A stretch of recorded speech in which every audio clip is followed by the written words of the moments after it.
Rain doesn't fall in Millhaven, Montana. It arrives. It comes in low and heavy off the Rockies, pressing down on the town like a hand on a shoulder, like something that has been waiting all day to finally make its presence known. The streets go dark before the sun is fully gone. The neon signs bleed color into the wet asphalt.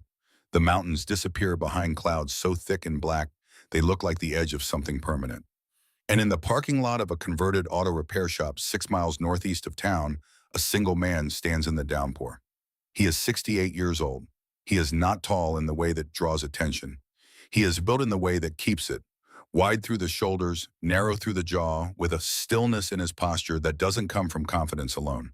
It comes from having been in enough bad situations to know that panic is just energy wasted on the wrong thing. His hands hang loose at his sides. Not threatening, not afraid, just ready. Behind him, the sign of the Steel Reapers Motorcycle Club flickers in the rain. Red, then dark, then red again. The parking lot holds 20 motorcycles, their chrome dulled by weather, their engines cold.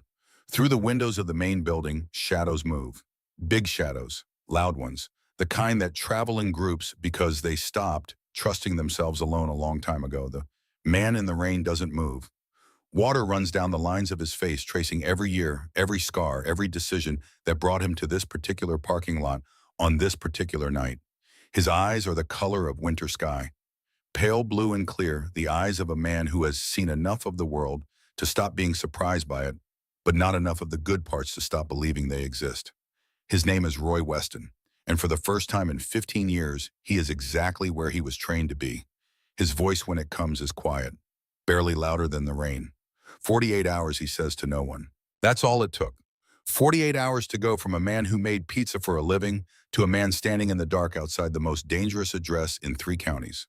48 hours between ordinary and whatever this was. Between the life he had built carefully, deliberately, one Thursday at a time, and this moment in the rain, with the weight of everything pressing down. He exhales slowly. The breath mists in the cold air and disappears. Then the lights inside the building go out. Not all of them, but enough. A door opens. Light spills out and silhouettes fill the frame. Large men, angry men. Men who have spent their entire adult lives practicing the language of intimidation and have gotten very good at it. Roy Weston watches them come. He doesn't back up a single step. The screen goes dark, a heartbeat in the silence. Then we go back, 48 hours, to where it all began. To a Tuesday morning in Millhaven, Montana, where the sky was clear and cold and the mountains sat sharp against the blue, like they had been placed there with intention. To a man making pizza dough at 5 in the morning. Because that is where this story actually starts.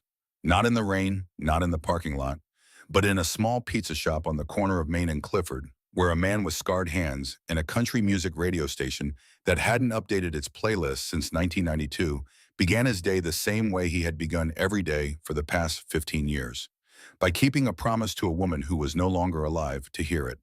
The shop was called Weston's Corner. It had been there long enough that people in Millhaven had stopped thinking of it as a business and started thinking of it as part of the landscape the way they thought about the water tower or the grain elevator on Highway 12 or the Catholic Church on 4th Street. It simply existed. It had always existed. It would always exist. The sign in the window was hand-painted. The booths had been reupholstered twice. The oven was a commercial unit from 2003 that Roy had repaired himself so many times he could take it apart in the dark, and once had. The walls held photographs. Millhaven in the 1970s, when the grain cooperative was still running and Main Street was full on Saturday afternoons. A photograph of the high school football team from 1987 state champions, their faces young and grinning and unaware of everything coming. A photograph of the Millhaven Fire Department at their annual picnic dated 2008. Small histories, the kind that accumulate on the walls of places where people feel comfortable enough to leave them. And on the wall behind the counter, in a plain wooden frame, that Roy had made himself a photograph of a woman. She was laughing in the picture, her head thrown back, her eyes closed, caught in the middle of something that had made her forget entirely that a camera was pointed at her. She was beautiful in the way that has nothing to do with appearance, the kind of beautiful that comes from being genuinely, completely present in a moment. Her name had been Maggie Weston. She had been Roy's wife for 22 years and his reason for everything for longer than that. And she had been gone now for 15 years, taken by a cancer that spread through her body with the same quiet efficiency that Roy had once applied to everything he did in service of his country. She fought it without complaint, without self-pity, with a stubbornness that Roy had loved from the first day he met her and never stopped loving, not even when that stubbornness was the thing keeping her in a hospital bed instead of letting herself rest. She lasted 2 years after the diagnosis. At the end, she gave Roy a building she had inherited from her father, a savings account she had kept private, and a note written in her careful schoolteacher handwriting on a piece of yellow legal paper. The note said, "Make it a place where people feel safe, Roy. That's your next mission." He had read that note so many times the paper had gone soft at the folds. He kept it in the small office at the back of the shop, tucked inside a book about Montana history that nobody had ever actually read. He opened the shop at 6 every morning. He made the dough himself by hand, the way Maggie had taught him in this same kitchen in the first year they were married, when neither of them knew what they were doing and neither of them cared. He sourced his vegetables from 2 farms outside of town. He grated his own cheese. He was not doing this for the money. He was doing it because she had asked him to, and because a man who has spent 20 years making promises in serious circumstances understands better than most what it means to keep one. Roy worked his hands through the dough at 5 in the morning while Merle Haggard played on a radio that had been tuned to the same station since 2009. His hands moved with the rhythm of long repetition, fold and press and turn, fold and press and turn, the motion as automatic as breathing, leaving his mind free to go where it needed to go. His hands told a story. Scars crossed his knuckles in thin white lines. A long scar ran from his left wrist toward his elbow, the remnant of a night in a country most people in Millhaven would never think about. Another scar disappeared under the rolled cuff of his sleeve climbing toward his shoulder, the memory of a decision made in a fraction of a second that had cost exactly what decisions made that fast tend to cost. These were not cooking scars. These were what you collect when young men with weapons are trying seriously to end your existence, and you refuse to cooperate. Roy Weston had been a Navy SEAL for 20 years. Senior Chief, the rank that sits just below the top of the enlisted structure, the rank of a man who has proven himself so thoroughly in so many different contexts, under so many different forms of pressure that the institution has decided to stop questioning his judgment and start trusting it completely. He had run operations in the Persian Gulf, in Kuwait, in Somalia, and Afghanistan, in places that appeared on no tourist map and would never appear in any official account of anything. He had made decisions that no training exercise could fully prepare you for, and he had lived with those decisions every day since, in the quiet way of men who understand that the past is not something you leave behind, but something you carry, and the only question is whether you carry it well. He had retired in 2008, 2 years before Maggie died. He had spent those 2 years learning to make pizza. She had thought that was the funniest thing she had ever heard. She had also thought it was exactly right. He didn't hear Amy come in the first time. That was the thing that stayed with him afterward. Roy Weston had spent 20 years being impossible to sneak up on. He had slept light enough to wake at the sound of a safety being disengaged 30 feet away. He had trained himself to notice everything, the angle of shadows, the rhythm of footsteps, the quality of silence that meant something was about to happen. But Amy Doyle had walked in the back door on a Monday morning in March with her bicycle locked up outside and her backpack over one shoulder, and Roy hadn't registered any of it until she said good morning. He had looked up from the dough. She was 22 years old. She had the kind of face that made strangers want to trust her, open and direct, freckled across the nose, in a way that looked like something from a painting of Irish countryside. Her hair was dark red, the color of autumn oak leaves pulled back in a ponytail she touched every 10 minutes without seeming to notice. Her eyes were green, not the pale green that fades in certain lights, but a deep, clear green that held its color regardless of what was happening around it. She wore blue scrubs under a winter coat that had a patch on the left elbow, stitched carefully in a thread that was almost but not quite the right shade of blue. The kind of repair you make yourself when replacing the coat is not something you are currently considering. "Good morning, Mr. Weston," she said. He had told her on her first day to call him Roy. He had told her again on her second, and her third. She kept forgetting or pretending to forget, and he had eventually stopped correcting her and accepted that some people show respect in ways you don't get to choose. She tied on her apron and went to work. Roy watched her the way he watched everything, with the automatic attention of 20 years of training. He noticed how she moved, quick and efficient, no wasted motion.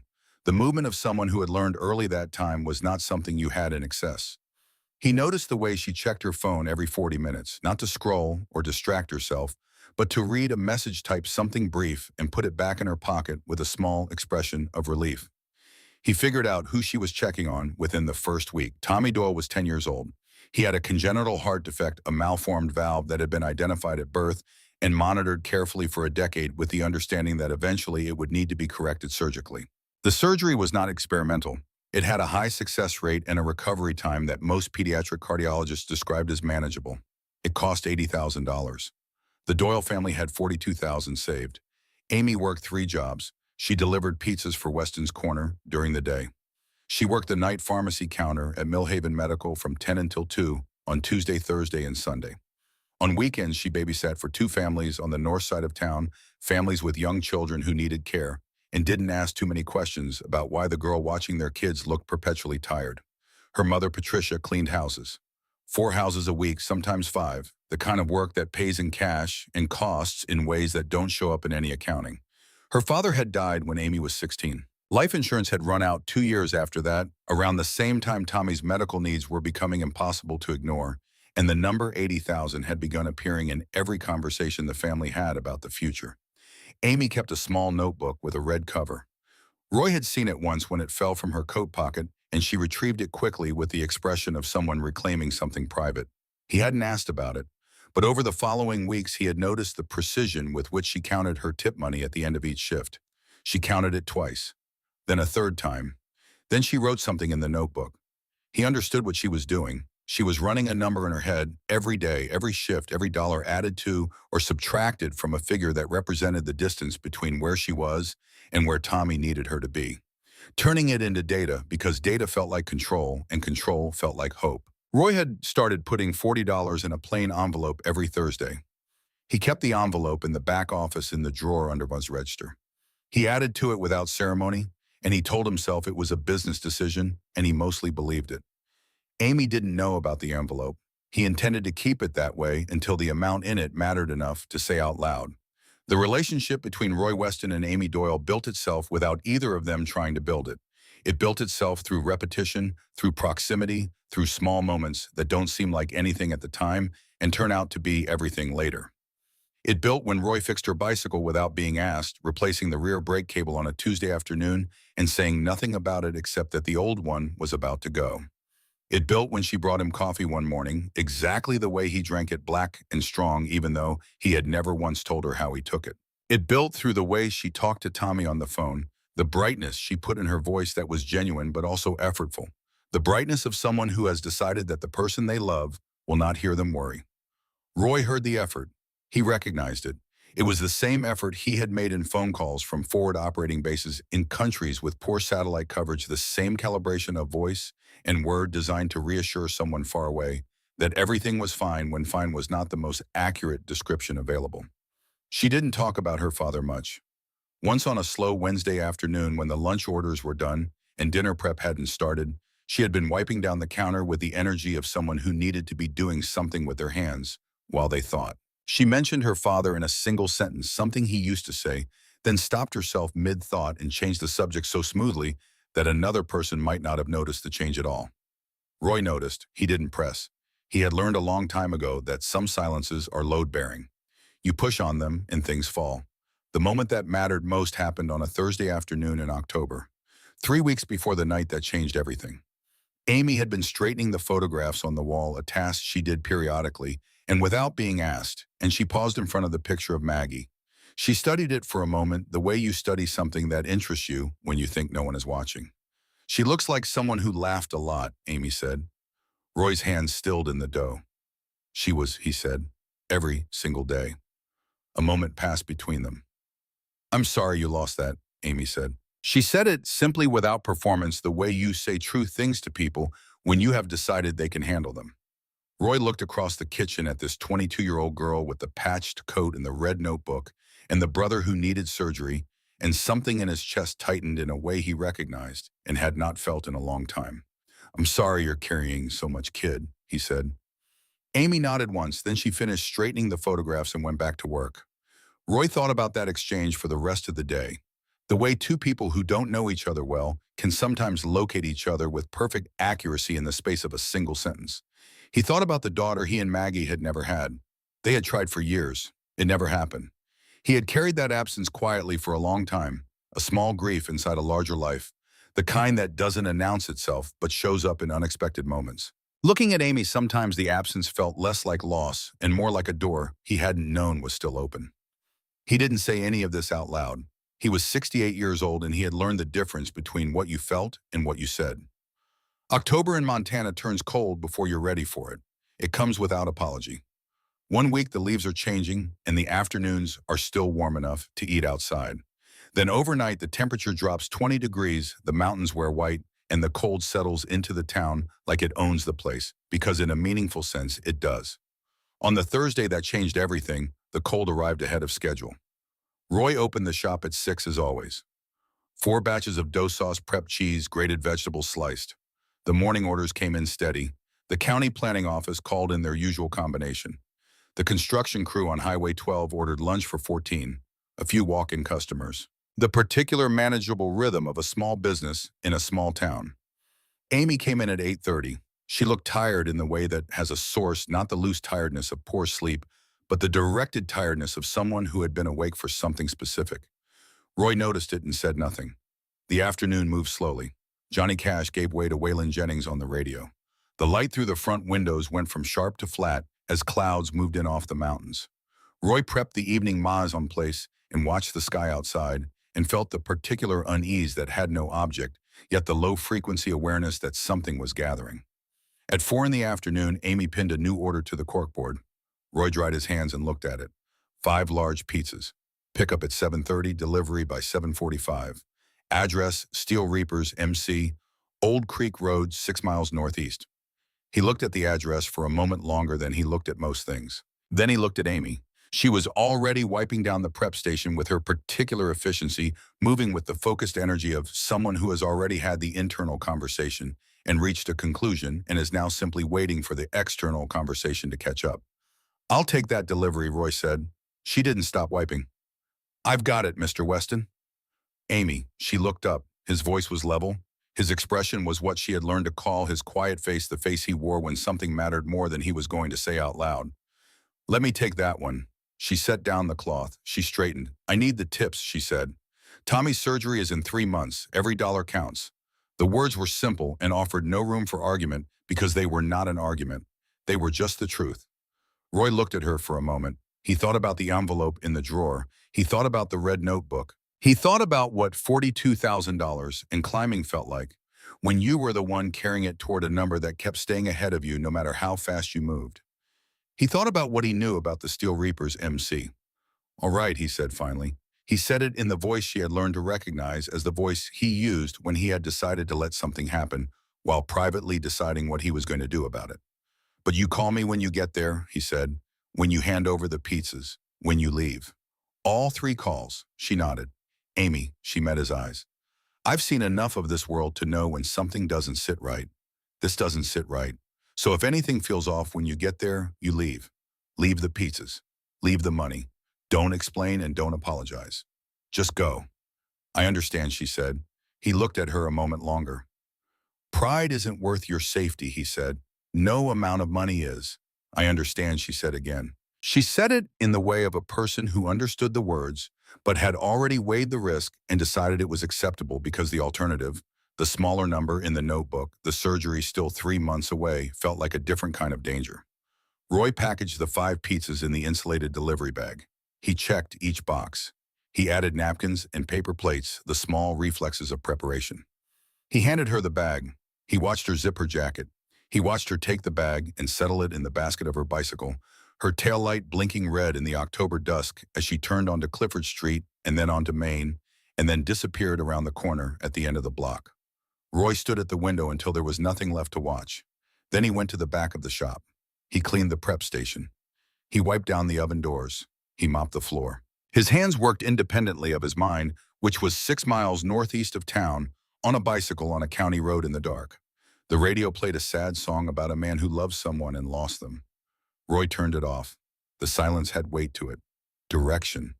At 7:55, his phone rang. He picked it up before the first ring had finished.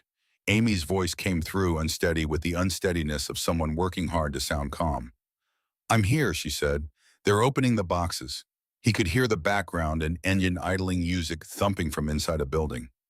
Men's voices, the overlapping loudness of a group that had been drinking for a while and had grown comfortable with its own noise. "Everything okay?" he asked. "Yeah, I think so. They're just—" She stopped mid-sentence. He heard it. He heard the voice that rose above the others, deep and rough, carrying the casual cruelty of a man who has never once been made to answer for anything. "These pizzas are cold." Amy's voice smaller. "I'm sorry, I got here as fast as I could. It's 6 miles by bicycle. 6 miles on a bicycle." The voice again, contempt sharpening around the words even as he repeated them. "What kind of operation are you people running? I can take them back if you want a refund."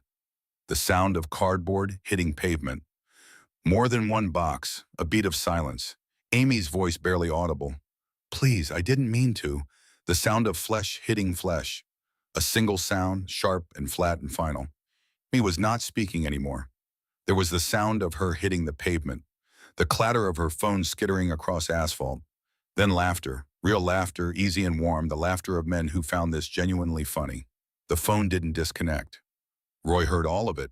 He stood in his kitchen with the phone against his ear, and he heard Amy crying, trying to pull herself together, trying to find a voice that would let her apologize, or bargain, or do whatever was necessary. He heard her moving, gathering the boxes, her breath hitching.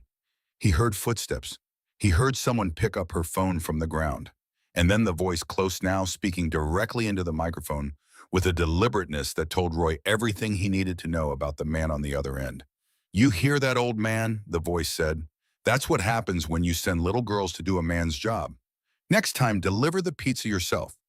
Or better yet, don't deliver at all." The line went dead. Roy set the phone on the counter. He stood in the silence of his kitchen. 5 seconds. He counted them. 1, 2, 3, 4, 5. Then he was moving. He moved through the kitchen to the small office at the back of the shop, past the desk with the old Dell laptop and the filing cabinet, and the corkboard covered in delivery slips to the safe in the corner. There were 2 safes. The upper one he opened every day for the register float and the weekly deposit. That one he could open without thinking. He had opened it thousands of times, the lower safe smaller, gunmetal gray, with a different combination. A combination he had never written down anywhere because there was exactly one combination he would never forget. He had not opened since 2012. He knelt in front of it. His hands moved to the dial. Left, right, left. The mechanism released. The door swung open. Inside a metal box. Military green scratched from years of being transported to places that don't appear on tourist maps. Roy lifted the lid. Inside the box, 3 medals. Silver Star, Purple Heart, a commendation for valor that he had never framed and never would.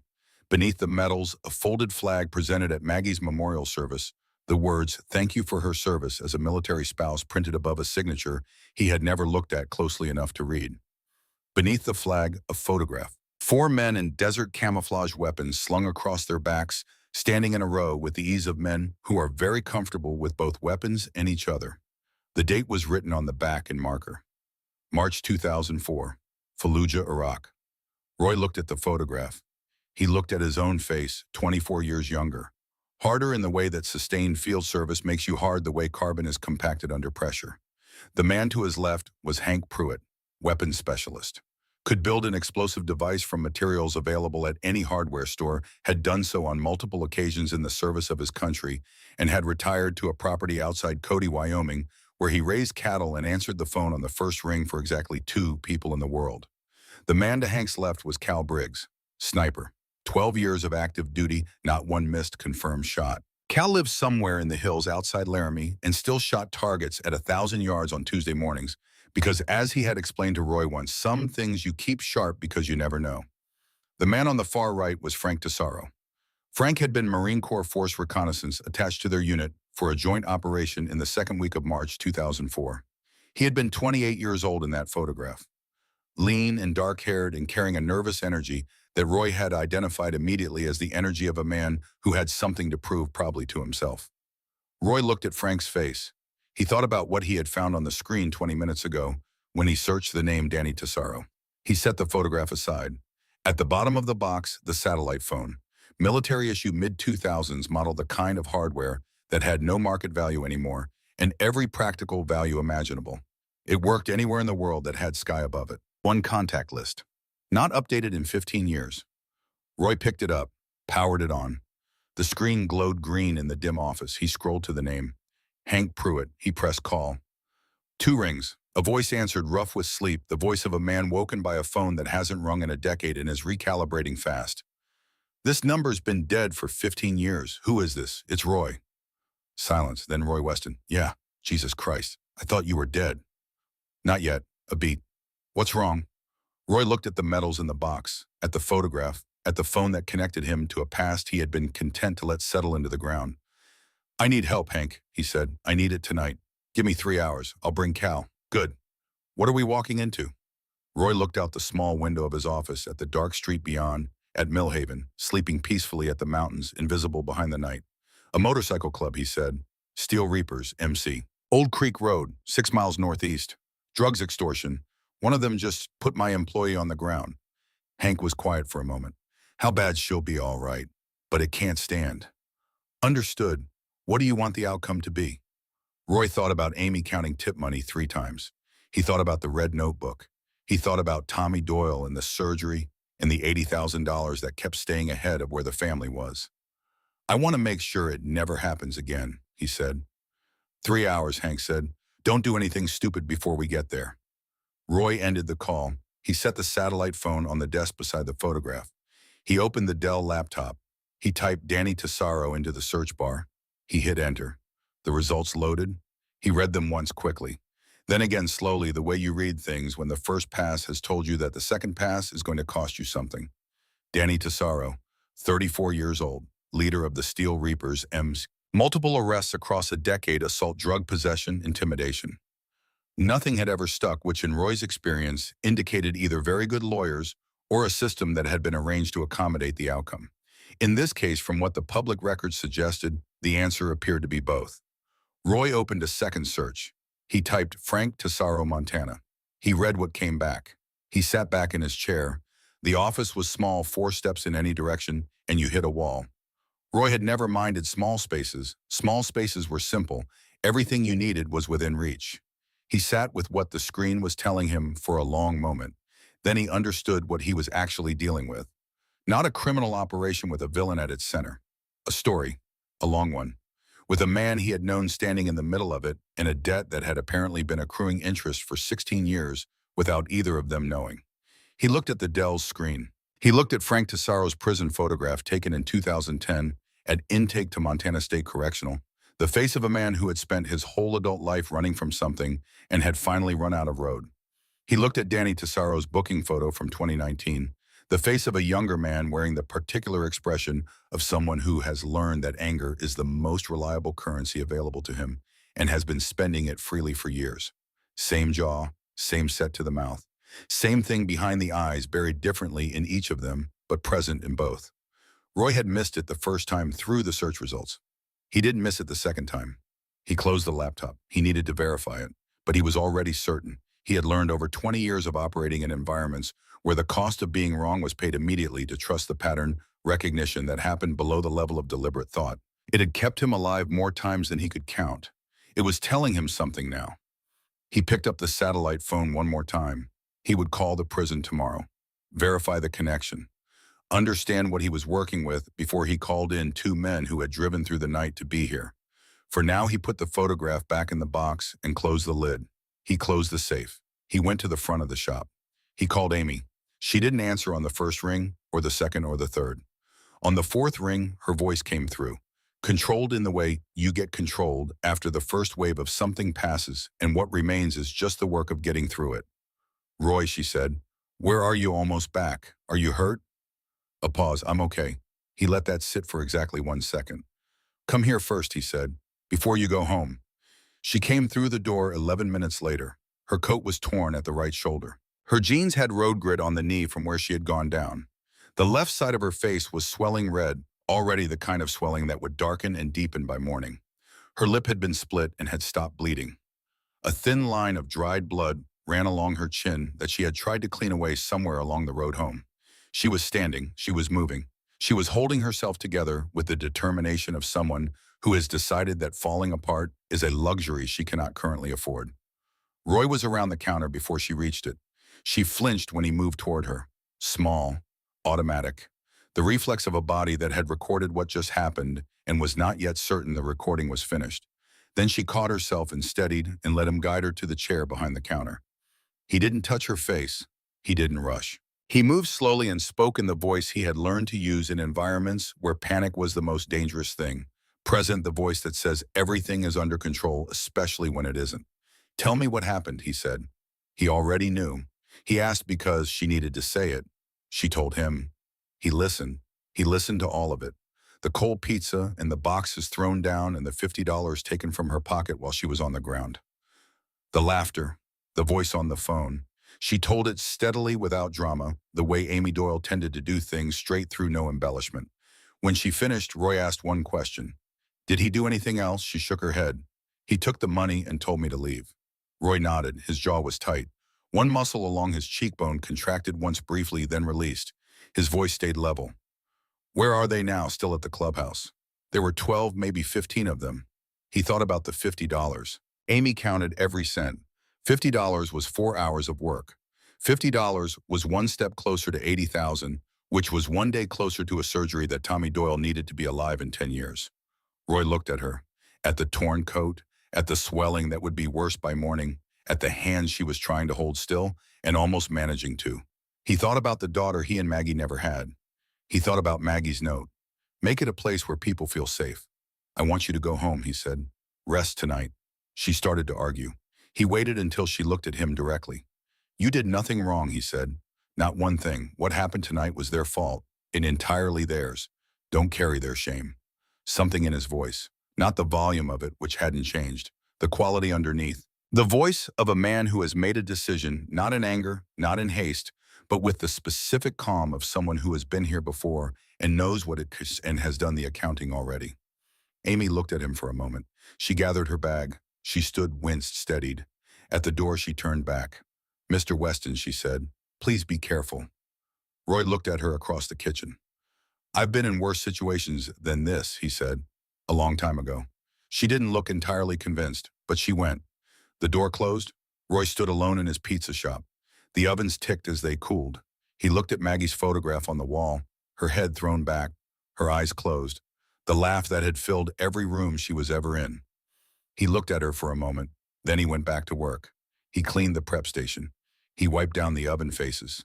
He restocked the prep refrigerator for tomorrow. He did all the closing tasks that habit had made mechanical, and while his hands worked, his mind was already somewhere else. It was running the problem the way he had always run problems. Not through it, around it, finding the edges, understanding the shape, identifying what was actually in play before committing to a course of action. He knew what he was going to do. He had known from the moment he put the satellite phone back in the box. He was going to call Frank Tesoro in the morning and verify what the search results were suggesting. He was going to spend 48 hours gathering intelligence before he moved. He was going to bring Hank and Cal in because 2 pairs of eyes and 2 sets of skills he trusted completely were worth more than any alternative. And at the end of those 48 hours, he was going to make sure that the man who put Amy Doyle on the ground understood in terms that could not be misunderstood that Millhaven was no longer a viable place for him to operate. He was also going to be careful, because he was 68 years old and his knees reminded him of that when he moved too fast and the men he was dealing with were younger and more numerous and operating on their home ground. He knew all of this. He also knew something else. He had spent 2 decades operating in environments where the other side had better resources, better positioning, better numbers. He had survived all of them, not by matching force with force, but by being more patient, more observant, and more willing to do the careful work that most people find too slow. Youth and violence are loud. Experience is quiet. Quiet wins. Outside, gravel crunched. Headlights swept across the office window. An old Ford F-150 with Wyoming plates pulled up to the curb. Roy looked at the clock on the wall.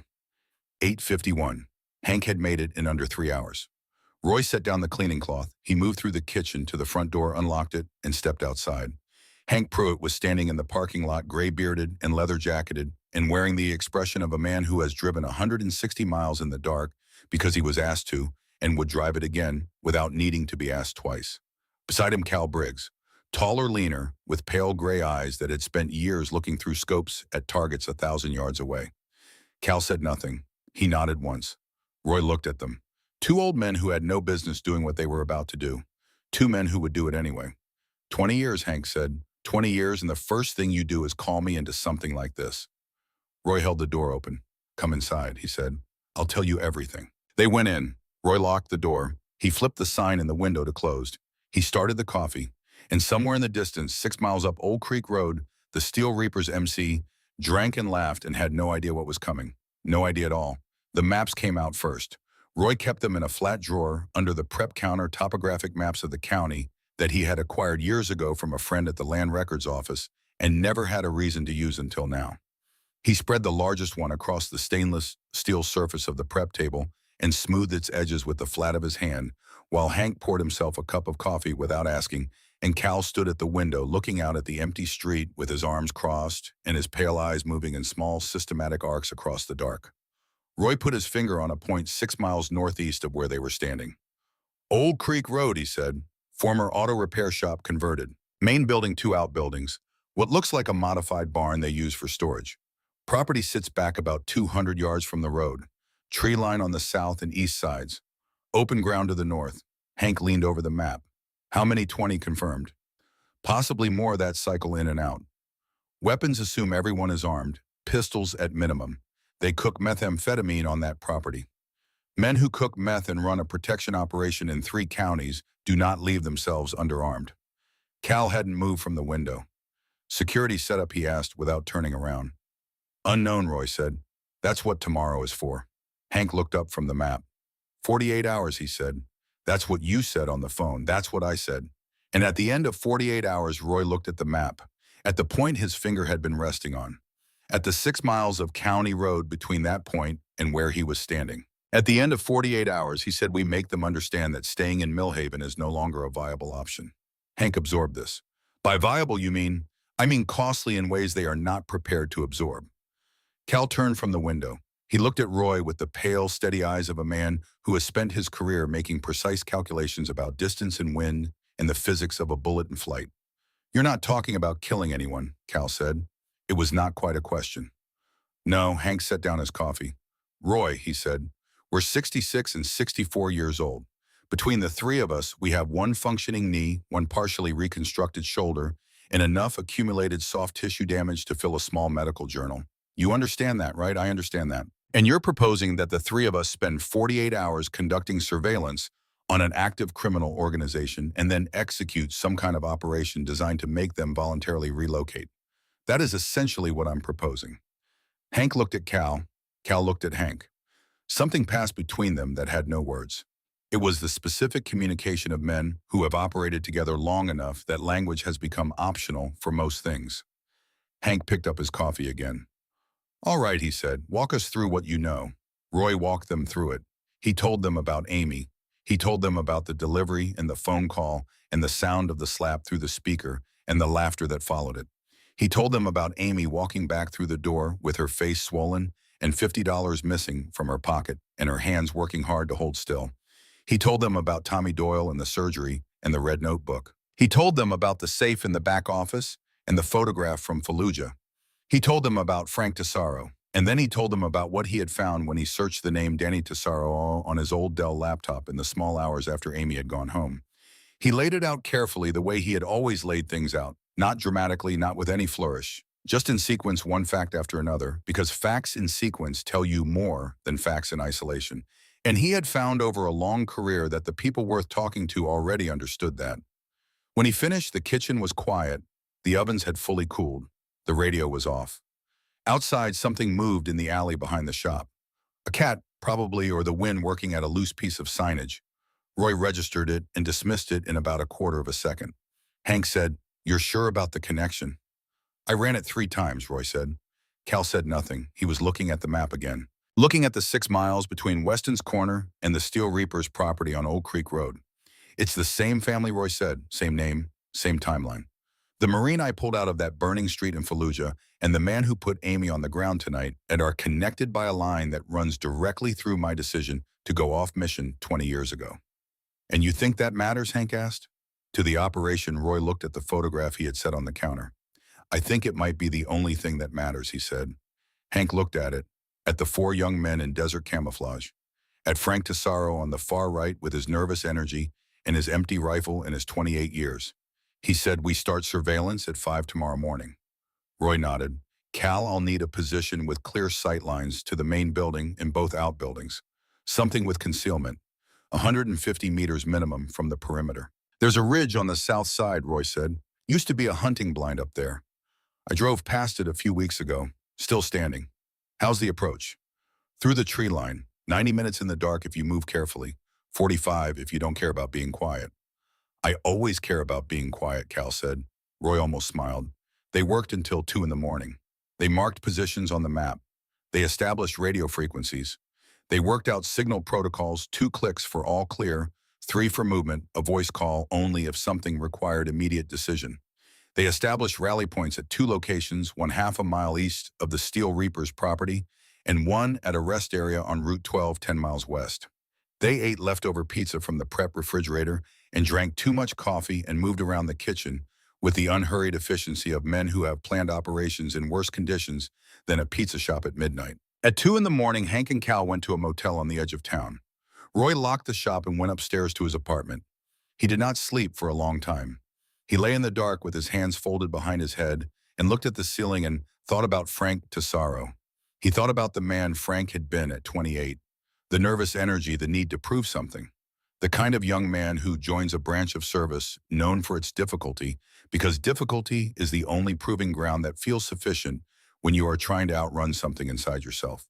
He thought about the file on the screen, the timeline of Frank's life after the Marines, the dishonorable discharge in 2015 for conduct unbecoming, the arrest in 2016, assault charges dropped, the arrest in 2017, drug trafficking, probation, the bar in Billings in 2018, and the man who said something about Frank's family and the decision that Frank made in the seconds after the decision that had cost him everything and was still costing him. Roy thought about the particular cruelty of that last detail, that the thing that finally destroyed Frank Tesoro was someone saying something about his family, the family he had walked out on, the son he had abandoned and come back to and been too ashamed to claim. He thought about Danny Tesoro, 34 years old, built from the wreckage of Frank's choices. Roy closed his eyes. He slept eventually. He dreamed of Fallujah as he sometimes did, and in the dream it went exactly the way it had gone in reality, which was the worst kind of dream there is. The surveillance ran for a full day and a half. Hank and Cal were in position on the South Ridge before 5 in the morning, settled into the old hunting blind with binoculars and a thermos of black coffee and the patience of men who have spent entire days waiting for something to happen and have made their peace with the waiting. Roy monitored from the shop using a set of traffic camera feeds that he was not officially authorized to access a favor owed him by a man he had helped out of a professional difficulty in 2011, the kind of favor that doesn't expire. The picture that assembled itself over the following 36 hours was detailed and not encouraging. 22 confirmed members, not the 15 that the county's casual intelligence had suggested. The security rotation was more professional than Roy had expected from a rural motorcycle club. Guards at the main entrance changed every 4 hours, not every 6, and the changeover overlapped by 15 minutes, meaning there was no window during the shift change when the perimeter was under-observed. The cameras on the building were consumer grade, the kind you could buy at any hardware store, but there were 9 of them covering angles that suggested someone had thought carefully about placement. At 1 in the afternoon on Friday, a black Escalade with tinted windows arrived. 2 men in business attire got out, went inside, stayed 40 minutes, and left with a duffel bag. Roy ran the plates through his county contact and traced the registration through 3 shell companies to a law office in Billings that represented, among other clients, a city councilman named Webb, who owned 4 car dealerships in 3 counties and had been on the Millhaven City Council for 11 years. Roy called Sheriff Lou Garrett. He asked his question, carefully framing it as hypothetical as professional curiosity. Garrett listened. Then Garrett said in the voice of a man who has been carrying something heavy for a long time, "They run their money through Webb's dealerships. Webb kicks back to the mayor. The mayor makes sure the DA treats their arrests as low priority." "How high does it go?" Roy asked. "High enough that I can't touch it without evidence that is completely watertight," Garrett said. "And getting that evidence would require resources I don't have and warrants I couldn't get because the judge who handles warrant applications in this county had 3 cars repaired for free at one of Webb's dealerships last year." Roy sat with that for a moment. Then he said, "I appreciate the information, Lou." Roy Garrett said, "Whatever you're thinking, don't." Roy didn't answer that. He ended the call. He opened the old laptop. He searched Frank Tesoro one more time, reading more carefully this time, looking for the things between the facts, the small details that the facts themselves don't tell you. He found the prison's contact information. He called. He accepted the charges. Frank Tesoro's voice came through after a long wait, the voice of a man who has been in an enclosed space for 23 years and has developed the particular quality of stillness that comes from having nowhere to go and learning to inhabit that fact. Chief Grimes, Frank said. Roy heard the recognition, the recalibration, the very particular quality of surprise that arrives when the past calls you on a Tuesday afternoon and turns out to be real. It's Roy, not Chief, not anymore. A pause. It's been a long time, it has. Another pause. Roy said, one of your people put my employee on the ground last night. Young woman, 22 years old, delivering pizza. He slapped her. Took $50 from her pocket while she was down. The silence that followed had weight to it. I'm sorry, Frank said. Genuinely, I'm very sorry. I need to ask you something about Danny Tesoro. Roy heard the breath change on the other end of the line. The pause that followed was different from the pauses before it. It was not the pause of a man thinking about what to say. It was the pause of a man who has been waiting for a very long time for a particular door to open and is not entirely certain he wants to walk through it. What do you want to know? Frank said carefully. I want to know who he is to you, Roy said. The records say brother. Another pause. Longer. Roy waited. He's not my brother, Frank said. Roy said nothing.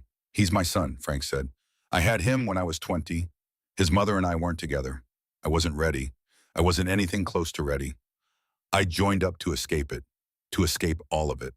Roy looked at the photograph on the counter. At Frank's face in March 2004, 28 years old, running for 8 years by then. Still running. When I got out, Frank said, when everything went wrong and I was looking at a sentence and my life had turned into the thing I'd always been afraid of, I looked him up. Danny. He was 23. He was already involved with those people. I thought if I told him I was his father after everything, after 23 years of nothing, I thought he'd. Frank stopped. I told him I was his brother, Frank said, because I was ashamed. Because saying I'm your brother feels like showing up. Saying I'm your father feels like accounting for the absence. Roy understood the distinction. He doesn't know, Roy said. He suspects, Frank said. I think he's always suspected. But he's never had anyone confirm it, and I've never had the courage to. Roy looked at the photograph for a long moment. You built him, Roy said. Not harshly, just as fact. You built him out of your absence and your shame and the story you told him instead of the truth. And now he's doing to other people what was done to him. Frank was quiet. I know, he said. I know that. Roy said, I saved your life in Fallujah, Frank. I know that too. And you told me you'd make it count. Frank said nothing. The line was quiet except for the ambient sound of an institutional environment, distant voices, a door opening and closing somewhere far away. I know what I did with it, Frank said. Believe me, Roy, I know. Roy said, I'm going to try to stop this without anyone getting killed. But I need you to understand that the man who hurt that girl is your son, not your brother, your son.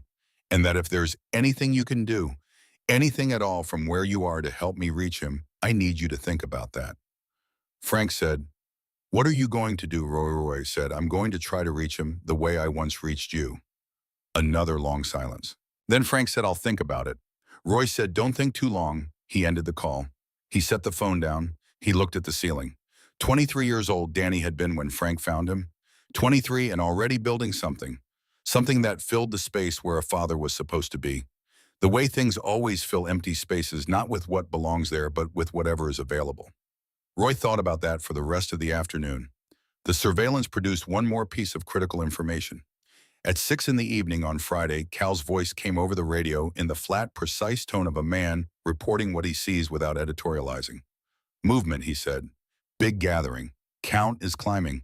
Roy was at the laptop watching the traffic feeds. How many? 18, 20. Still coming in. Looks like a full assembly. Can you get audio negative? Too far. Wind direction is wrong. Roy watched the feeds. Watched the motorcycles arriving in groups of 2 and 3. Their headlights sweeping the property as they turned in from Old Creek Road. Hank's voice on the radio. They were talking about a shipment. Saturday night. Everyone present. I'm reading lips on the tall one near the east entrance. Tomorrow he's saying, big one. Roy sat forward. How big, Hank? big enough that they're all smiling about it. Roy looked at the map. Saturday night. If the entire organization was present for a major shipment, the property would be fully staffed. Maximum personnel, maximum distraction, maximum opportunity, but also maximum risk. He thought about what that meant. He thought about what was possible. He sat with the map for a long time after Hank and Cal returned that night, all three of them around the prep table with the overhead light humming and the streets outside quiet. He laid it out. We don't attack them, he said. Hank, obviously, we make them think someone else is. Roy pointed to the map. The power lines run along the north side of the property. We cut service to the whole area. Consumer equipment loses power. Cameras go dark. Their communications go to handheld radio only, and their radio discipline is not going to be their strongest attribute. Cal, and then we give them something to look at in the wrong direction. Roy moved his finger south. There's a dry field on the south side 150 meters from the tree line. 5 road flares spaced 20 feet apart. They'll see fire. They'll split their response. Some to investigate the flares, some to guard the shipment. And in that window, Hank asked. Roy reached into his jacket and produced a single sheet of paper. He had typed it on the laptop that afternoon and printed it on the small printer in the back office. He smoothed it on the table. We deliver a message. Hank read it. We are watching. We know everything. Leave Millhaven or face the consequences. Hank looked up. You want to leave them a note, he said. I want to make them paranoid, Roy said. I want them looking over their shoulders, wondering who's watching, wondering what we know and how we know it. Paranoid people make mistakes. Paranoid organizations fracture. Members start questioning leadership. Leadership starts seeing threats that aren't there. The whole structure gets noisy and inefficient and starts making decisions based on fear instead of information. Cal said psychological operations. Roy looked at him. Exactly. Cal considered this. Hank considered it. It's not nothing. Hank said finally. It's the only play that doesn't end with one of us in a cell or all of us in the ground, Roy said. We're 68, 66, and 64. We're not kicking down doors. We're ghosts. We move fast, we leave no trace, and we let their own imagination do the rest of the work. Hank, and if it doesn't work, Roy, then we adapt. That was the plan. It was not a perfect plan. No plan is. But it was workable and it was proportionate and it accounted for the real variables in a way that a less experienced man might not have accounted for them. They ran through contingencies until midnight. Then they went to sleep. The call from Patricia Doyle came in at noon on Saturday. Roy was behind the counter running the lunch service alone, which he had done every other Saturday for 15 years when Amy had her shift at the pharmacy. The lunch orders were steady. Nothing unusual. The radio was playing and the oven was running and the Saturday light was coming through the front windows in long, pale rectangles that moved across the floor as the afternoon turned. When his phone rang and he saw an unfamiliar number with a Millhaven exchange, he answered it the way he answered every call cleanly and without hesitation. Mr. Weston, the voice said. This is Patricia Doyle, Amy's mother. Roy set down the dough scraper. Is Amy all right? The voice caught slightly. That's why I'm calling. She left this morning. She said she was going to the library to study. She was supposed to be home by noon, and she's not answering her phone, and she always texts if she's going to be late. She always. Roy was already moving toward the back of the shop. When did you last hear from her? 9 this morning. She texted me, said she'd be home by noon. Did she say anything else, anything unusual? Patricia was quiet for a moment. She asked me something she said. She asked if I thought people could forgive terrible things, if real forgiveness was possible. I said yes, I think it is if someone is genuinely sorry. And she said she loved me. And then she left. Roy understood immediately. He had seen it before. Not in this context, not in this life, but in other ones. The particular clarity that comes over a person before they do something that they know is dangerous. The quality of resolve that makes people tidy their affairs first. Emotional affairs, the things that matter, the things they want to have said. Mrs. Doyle, he said, I need you to stay home. Stay by your phone. I believe I know where she is. Should I call the police? Give me 1 hour, Roy said.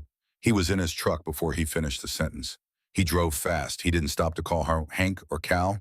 He drove the 6 miles of county road in 8 minutes with his jaw set and his hands steady on the wheel and something cold working through the center of his chest that was not quite fear and not quite anger, but had elements of both and was more useful than either.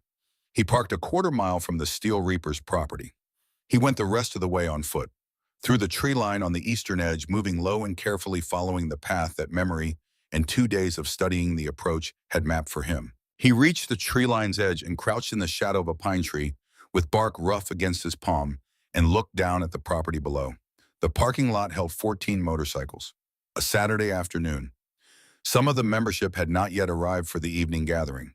The main building was active lights, on voices audible even at this distance. And in the parking lot, Amy's bicycle leaned against a fence post on the left side of the entrance. The blue tape on the handlebar that Roy had put there 3 months ago, when he repaired the grip, was visible even from this distance.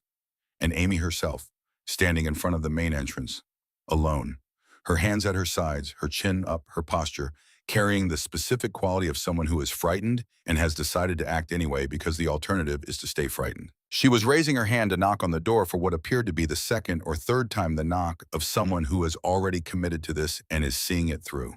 Roy's jaw tightened. He watched. The door opened. Danny Tesoro stepped out. Roy had seen photographs, the booking photos, and the social media images that his research had assembled over 2 days, but photographs don't carry the quality of a person the way presence does. Danny Tesoro was tall and broad across the shoulders, with the build of someone who has spent time working with his hands. Real work, not gym work. He was younger looking than 34, which people often are when they have lived at a speed that doesn't leave time for the particular kind of aging that comes from sitting still. Behind him, 2 members filed out. Danny looked at Amy. His expression was the specific expression of someone confronted with something that doesn't fit the pattern of their expectations. And Danny Tesoro, Roy could see, even from the tree line, was a man who had very established patterns. His grin arrived a moment later. Practiced. Reflexive. Well, he said. His voice carried in the October air. Little delivery girl came back. Roy watched Amy. She didn't step back. She said something. Roy was too far away to hear the words clearly, but he could hear the tone, the steadiness in it, the particular quality of someone speaking from a decision already made rather than from the moment itself. Danny's grin changed. Roy had been watching faces in difficult situations for most of his adult life, and he knew what it looked like when a man's ego registered a challenge that it had not been prepared for. He knew what came next. He had watched it enough times to know the sequence almost before it happened. Danny's hand moved to his belt, to the pistol. Roy was out of the tree line before he had consciously decided to move. 30 yards. His knees protested. He ignored them. His lungs protested. He ignored those too. His body remembered things his age was trying to make him forget: the specific angles of approach, the geometry of closing distance, the way you carry your weight when you're moving fast and may need to change direction. He covered the ground in 4 seconds.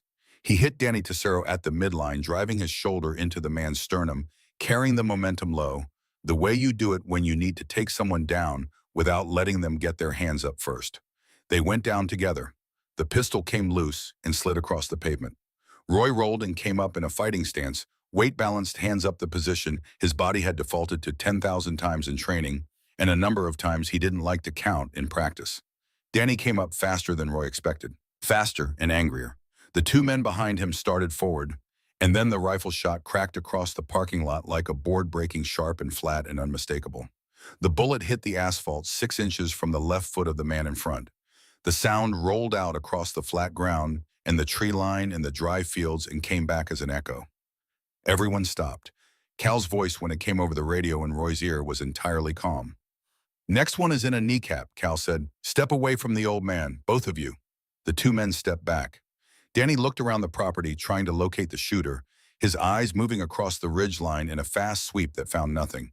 There was nothing to find. Cal Briggs at 800 yards was invisible in ways that went beyond concealment, the invisibility of a man who had made absence into a skill. Roy reached back and found Amy's arm. She was behind him. He could feel her shaking. "Move," he said quietly. "Walk. Don't run." She walked. He walked behind her, facing Danny Tesoro, keeping himself between Amy and the pistol still lying on the pavement, moving backward at the pace of someone who is leaving by choice. Roy Hank's voice on the radio. "I'm 2 minutes out." "Don't," Roy said quietly. "Hold position." Danny watched Roy moving away from him across the parking lot, and his face went through several things in quick succession: anger and calculation, and the particular frustration of a man who has been made to feel small in front of witnesses and cannot immediately identify a way to respond to it. He said nothing. Roy reached Amy's bicycle. He took it with his left hand. He did not turn his back on Danny Tesaro until he was through the entrance gate and onto the road. Sheriff Garrett's cruiser came around the bend from the east 30 seconds later, lights flashing, no siren. Garrett drove them to the road. Roy put Amy's bicycle in the back. He got in the front. Garrett drove without speaking for a mile. Then he said, "She all right?" "She's all right, Roy." "I know." What the hell was she thinking? "She was thinking that forgiveness is a real thing and that someone needed to offer it," Roy said. "She was wrong about the timing. She wasn't wrong about the rest." Garrett pulled over on the county road. He looked at Roy. "This ends now," he said. "I mean it. Whatever you're planning for tonight, you stand down." Roy looked out the window at the dry grass along the road's edge, brown and flat in the October light. "Lou," he said, "you told me yourself the system can't touch them. I told you it was complicated. You told me the DA won't move without evidence so airtight it couldn't leak. You told me the judge is compromised. You told me Webb runs the political cover. That's not complicated. That's closed." Garrett looked at his hands on the steering wheel. "What are you going to do?" he said. "Tonight," Roy said, "I'm going to make them understand they're being watched." "And after tonight," Roy looked at him. "After tonight," he said, "we'll see what's still left to do." Garrett drove them into town. He dropped Amy at the shop. He sat with Roy for a moment after Amy went inside. "You need to understand something," Garrett said. "These people have 30 years of operating in this county with nobody touching them. They have lawyers and they have money and they have people in places that matter. You go at them and they will not just push back, they will dismantle you. They'll find everything there is to find about you and they'll use all of it." Roy said, "I've operated in environments where the other side had better resources and better positioning than I did." Garrett said, "This isn't a war zone." Roy looked at him. Sometimes Roy said the difference is smaller than you'd think. He got out of the car. He went inside. He told Hank and Cal what had happened. He told them the plan was still on for tonight. Neither of them argued. The operation ran at 10 o'clock. 3 vehicles, 3 routes converging on the Steel Reaper's property from different directions, with the timing that comes from planning and from the muscle memory of men who have coordinated movements in darkness before. Roy parked a mile out and went in on foot through the eastern tree line. He carried the road flares in a backpack and the note in his jacket pocket printed on plain paper folded twice. No weapons. He had agreed with himself before they left the shop that this night would not end with anyone dead. That was the line. That was where it started and where it stayed. He moved through the trees. The cold was deep now, the serious cold, the kind that Montana saves for October nights, when it wants you to understand who is actually in charge. His breath misted in the dark. His knees ached. His back made its opinions known on the subject of moving quickly through uneven ground at 68 years old. He ignored all of it. The property was fully lit when he reached the edge of the tree line on the south side. The parking lot held 20 motorcycles. A white panel van was backed up to the side entrance of the main building. Its rear doors open, 2 men Roy didn't recognize carrying wrapped packages inside under the supervision of Danny Tesaro himself. The shipment, on schedule. Roy checked his radio. Position 1, Hank's voice barely a breath. "I have eyes on the transformer. Ready?" Position 2, Cal from somewhere in the dark to the east. 19 heat signatures in the main building, 4 outside. Wind is light from the southwest. "I'm established." Roy pressed his transmit button twice, all clear. He set the backpack down in the shadow of the tree line and began pulling out flares. 5 of them. He worked methodically, spacing them along the field's edge at 20-foot intervals, pushing the spike of each one into the frozen ground so it would stand upright and burn without falling. He didn't light them yet. He pressed transmit. "Package delivery in 60 seconds. Execute on my mark." He waited.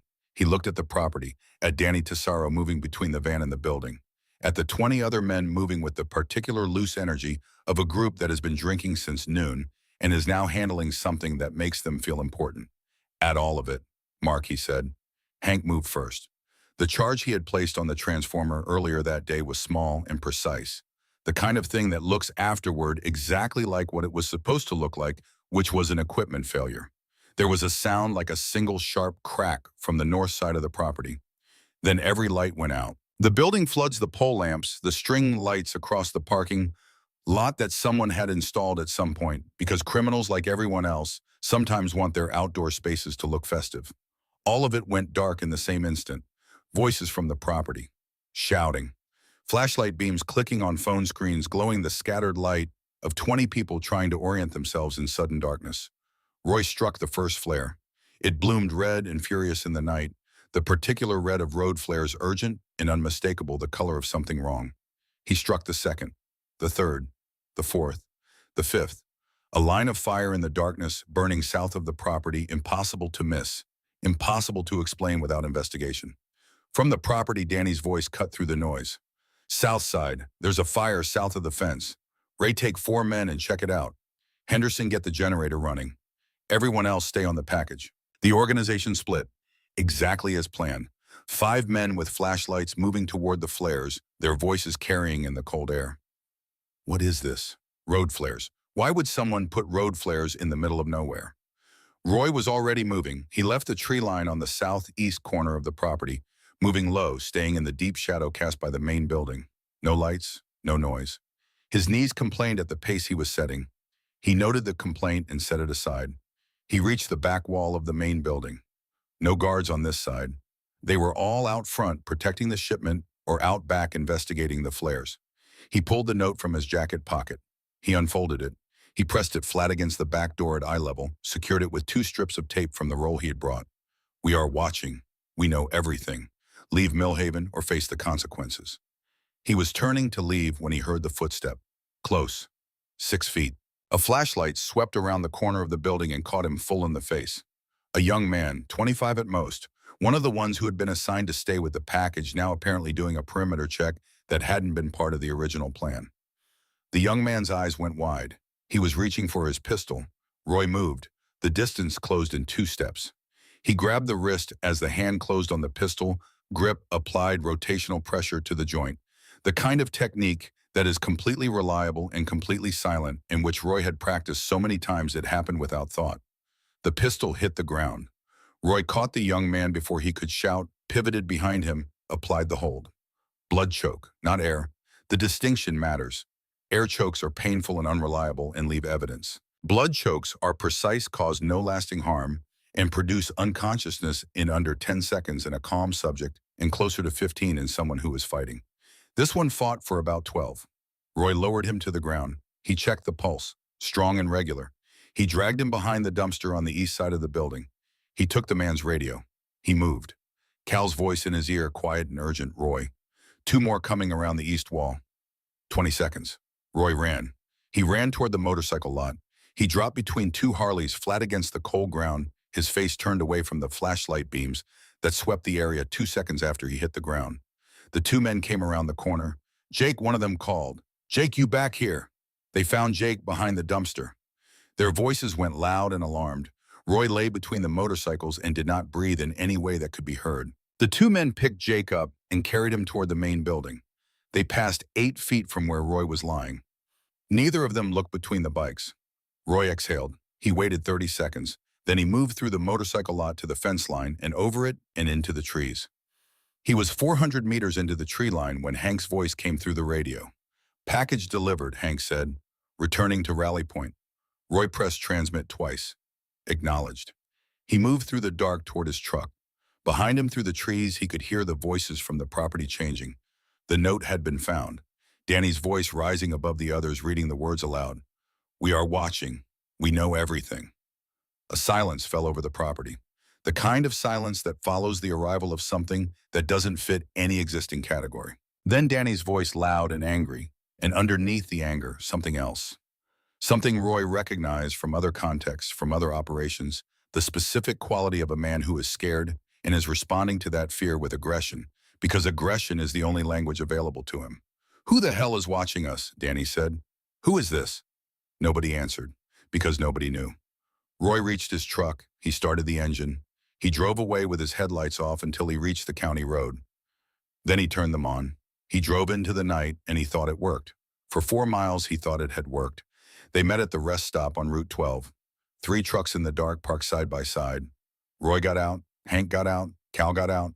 They stood in the cold and looked at each other. We pulled it off, Hank said. He was grinning. Actually pulled it off. Roy nodded. He should have felt something clean.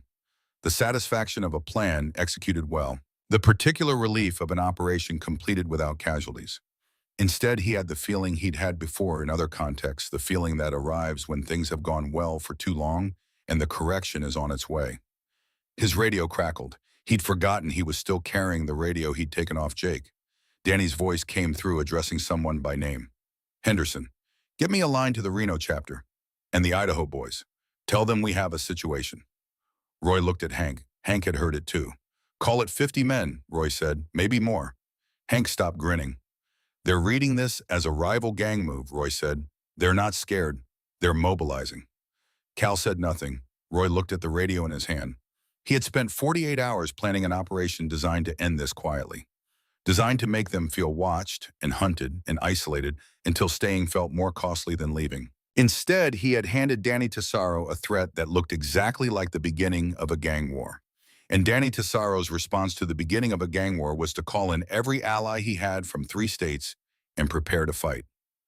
Roy's phone buzzed, a text from Lou Garrett. Call me, now, he called. Garrett didn't waste time. I'm getting reports from 3 counties, Garrett said. Motorcycle groups on the move, all heading toward Millhaven. Talking to my counterpart in Boise, he says he's watching a chapter mobilize as of an hour ago. Roy, what did you do tonight? Roy looked at the night sky above the rest stop. I poked a hornet's nest, he said. And now there are 50 hornets on their way, Garrett said. Maybe more. I've got a town of 4,200 people who are going to wake up tomorrow to an occupation. I've got a girl named Amy Doyle in a house on the north side with her mother and her little brother and no idea what's coming. Roy, whatever you were trying to do, it's done. Stand down and let me handle this. Roy stood in the cold of the rest stop parking lot with the phone in his hand and looked at the mountains he couldn't see in the dark but knew were there. One more day, he said. Roy, give me until tomorrow afternoon. If I haven't resolved this by then, I will stand down completely and turn over everything I have to the federal authorities. You don't have anything the federal authorities would want. Roy thought about the USB drive in the top drawer of his office desk. Garrett, he said, you might be surprised. A pause. One day, Garrett said, and Roy, if this goes sideways, if anyone gets hurt, anyone including one of those bikers. I know, Roy said. He ended the call. He looked at Hank. He looked at Cal. Neither of them spoke. The night was very cold and very quiet, and the mountains were invisible but enormous behind the dark. Roy thought about the plan he had made. He thought about what had just happened to it. He thought about 50 men on the highway heading toward a town of 4,200 people. He thought about Amy Doyle in a house on the north side. He thought about Tommy Doyle and his malformed heart and the red notebook with the number inside it. And he thought about what a man has left when every plan has failed and the only thing remaining is the truth. He looked at Hank. Tomorrow, Roy said, I go talk to him. To Danny, face to face, just the two of us. Hank looked at him for a long moment. That's not a plan, Hank said. That's a surrender. No, Roy said. He looked at the dark sky. It's a last resort, he said, but not a surrender. He got back in his truck. He sat in the silence. He thought about Frank Tesaro. He thought about a phone call that needed to happen. He thought about what it cost a man to tell the truth after 34 years of telling a different story. He thought about whether it was enough. He didn't know, but it was what was left. And sometimes in Roy Weston's experience, what was left was exactly what was needed. He started the engine. He drove back to Millhaven. Behind him in the dark, the mountains held their ground. Roy didn't sleep. He lay on top of the covers in his apartment above the shop with his boots still on and his hands folded behind his head, and he looked at the ceiling and he counted the things he knew. He knew that 50 men were on the highway. He knew that Amy Doyle was in a house on the north side of town with her mother and her brother, and no understanding of what was moving toward them in the dark. He knew that Lou Garrett was sitting in his office at the sheriff's station running numbers that didn't add up the way good lawmen in impossible situations always sit and run numbers that don't add up, because the alternative is to stop believing the numbers matter. He knew that a plan he had spent 48 hours building had produced exactly the opposite of what it was designed to produce. And he knew that the only remaining instrument he had was a phone call to a prison in Deer Lodge and a conversation between a father and a son that was 34 years overdue. He looked at the ceiling. He thought about Maggie. He thought about the specific quality of her judgment, the way she had always been able to locate the center of a problem while he was still mapping its edges. She had done it without appearing to try the way genuinely precise people do things with a casualness that looked like intuition and was actually something more disciplined than that. What would she say?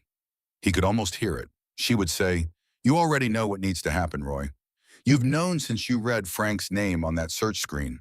The only question is whether you're going to get out of your own way long enough to let it happen." He stared at the ceiling. She was right. She was always right. He sat up, he picked up the satellite phone. He dialed Frank Tessaro's number at the prison. It was 2:30 in the morning. The overnight operator was not enthusiastic about connecting an inmate call at this hour, and Roy spent 4 minutes navigating the recorded system before a human voice appeared, and he explained with a patience he was not entirely feeling that this was urgent and he needed the call connected. The call connected at 2:47. Frank's voice came through groggy and alarmed in the way of a man pulled from institutional sleep by a phone call that arrives at a time when phone calls only mean emergencies. Roy, Frank said. What happened? Roy told him. He told him about the flares in the note and the operation that had worked exactly as planned and produced entirely the wrong result. He told him about Garrett's call and the motorcycles on the highway. He told him about 50 men converging on a town of 4,200 people. He told him about Amy Doyle. He told him about Tommy. He told Frank the number in the red notebook, the one Amy counted every Thursday, the one that represented the distance between where things were and where they needed to be for a 10-year-old boy to get the surgery that would let him grow up. Frank was quiet through all of it. When Roy finished, the silence on the line stretched long enough that Roy checked the connection twice. Then Frank said, "What do you need from me?" Roy said, "I need you to call your son." Another silence. "I need you to tell him the truth." Roy said, "All of it. Who you are, why you left, why you lied about it. Every part of it that you've been carrying for 34 years. You give him that. Tonight." Frank said, "And you think that changes what's happening?" Roy said, "I think it's the only thing that has a chance of changing what's happening. Because everything else I've tried has made it worse. Because the man who ordered 50 people onto a highway is a man who has been living on a foundation of lies since before he could walk, and foundations built on lies crack. Frank, they always crack, but sometimes all it takes is one person telling the truth to start the process." Frank was quiet for a long time. Roy let him be quiet. This was not a moment to fill with more words. It was a moment to let a man sit with the weight of what he had avoided for 3 decades and decide finally what to do with it. Frank said, "What if he doesn't listen?" Roy said, "He might not. But he'll hear it, and hearing it is different from listening. What you say tonight he'll carry with him for the rest of his life, whether he wants to or not. You can't unring that bell, Frank, which means you have to make sure what you're ringing is true." Another long pause. Frank said, "I abandoned him, Roy. I was 20 years old and I was scared, and I ran, and I built my entire military career on the momentum of running away from my own son. Everything I did, every deployment, every commendation, every moment I spent proving myself, I was proving it to that boy, and he didn't even know I was his father." Roy said, "I know." Frank said, "And then I came back and I couldn't say it. I couldn't say I'm your father because saying it meant accounting for all of it, all the years, all the absence. I thought if I said it, the weight of it would just—" He stopped. Roy waited. Frank said, "What do I say to him?" Roy said, "The truth. Start there and go forward. Don't explain. Don't justify. Don't make it about you. You tell him who you are, and you tell him you're sorry, and you tell him you've been sorry every day for 34 years, and you're sorry you weren't brave enough to say it sooner. And then you stop talking, and you let him respond." Frank breathed out slowly. Roy said, "You saved my life in Fallujah, Frank." Frank said, "No. You saved mine." Roy said, "You did something I needed you to do that day. You kept fighting past empty. You were in an impossible situation with no ammunition, and you kept pulling a trigger that only clicked because stopping wasn't something your body knew how to do. That's not training. That's character. Whatever came after, whatever you did with the years I helped you get, that character is still in you. Use it tonight." Silence. Then Frank said, "Right, just those 2 words." Roy said, "Call him now. It's late, but call him now. Don't wait for morning." "Right," Frank said again. Roy ended the call. He set the satellite phone on the nightstand. He looked at the ceiling, He thought about what Frank Tessaro was doing at this moment, sitting on the edge of an institutional mattress in a correctional facility outside Deer Lodge, holding a phone that he was about to use to dismantle the only version of himself his son had ever known.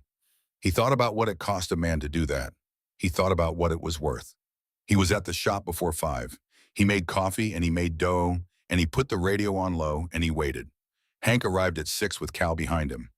Roy poured coffee without being asked. They sat around the prep table, 3 old men in the early morning light, and they didn't talk much because there wasn't much to say that the situation hadn't already said for them. At 7:15, Roy's phone buzzed. A text from an unknown number. He read it. He set the phone down. He looked at Hank. Then he picked the phone back up and read the text again to be certain he had read it correctly the first time. "This is Danny. I need to talk to you. Roy Weston. I know you're the one from last night.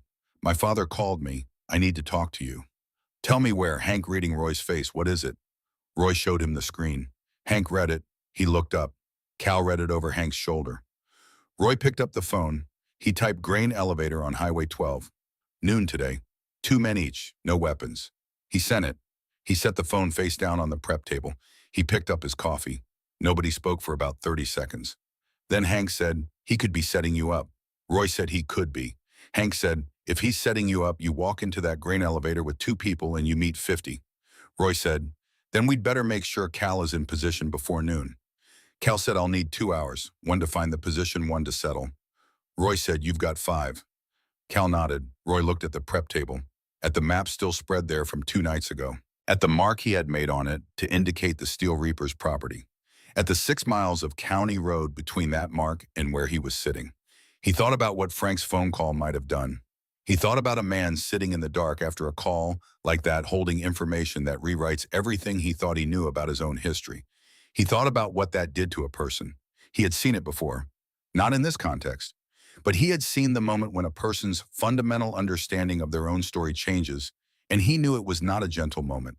It was not the kind of moment that leaves you soft and open and receptive to reason. It was the kind of moment that left you raw. The question was what Danny Tesoro did when he was raw. Roy didn't know the answer, but he knew that the text on his phone was not the message of a man who had decided to end this with violence. A man who had decided to end this with violence did not send texts asking to talk. He just came. Roy picked up his phone one more time. He dialed Patricia Doyle. She answered on the second ring. "Mrs. Doyle," he said, "I need you to take Amy and Tommy and go to your sister's house in Billings today." A pause. "What's happening?" "Nothing is going to happen," Roy said. "I am going to make sure of that. But I need you out of Millhaven today." "Can you do that?" Patricia said. "You're scaring me, Mr. Weston." Roy said, "Good. Be scared enough to go." She said she would go. He said, "Thank you." He ended the call. He looked at Hank and Cal. "Let's go over this properly," he said. They went over it properly. The grain elevator on Highway 12 had been abandoned since 1998. It was a substantial structure, even in its decrepitude, concrete silos reaching 40 feet into the Montana sky, rust-streaked and cracked along the seams, but still standing with the particular stubbornness of things built in an era when permanence was still a design goal. The access road leading to it was unmarked. The surrounding land was flat and open on the north and west sides, with a shallow rise to the south where a stand of cottonwoods had established themselves along a dry creek bed. Cal left at 7 in the morning. He found his position in the cottonwoods on the south rise, a spot that gave him clear sight lines to the main elevator building and the access road in the open ground in front of it. 800 yards. He ranged it twice and adjusted his scope and settled in with the patience that was perhaps the most genuinely remarkable thing about him, and the patience that had once allowed him to remain motionless in a hide for 31 hours, waiting for a window that lasted 4 seconds. Hank drove a loop of the surrounding roads and confirmed the property was empty. At 10:30, Roy and Hank drove to the elevator. They parked on the west side of the main building and got out. The morning was cold and still. Roy stood in front of the building and looked at the access road, and he thought about nothing in particular, which was not nothing. It was the specific kind of cleared mental space that a man learns to create before doing something that requires all of him. At 11:50, Roy heard motorcycles. Not many. 2, maybe 3. They came down the access road slowly, not with the throttled aggression of a group making a statement, but with the cautious pace of someone who is uncertain about what they're arriving into. 3 bikes. Danny Tesoro on the first one. A man Roy recognized from the surveillance photographs as Ray Dog on the second, heavyset and dark-haired and wearing an expression of comprehensive displeasure at being somewhere he didn't want to be. And on the third bike, Henderson.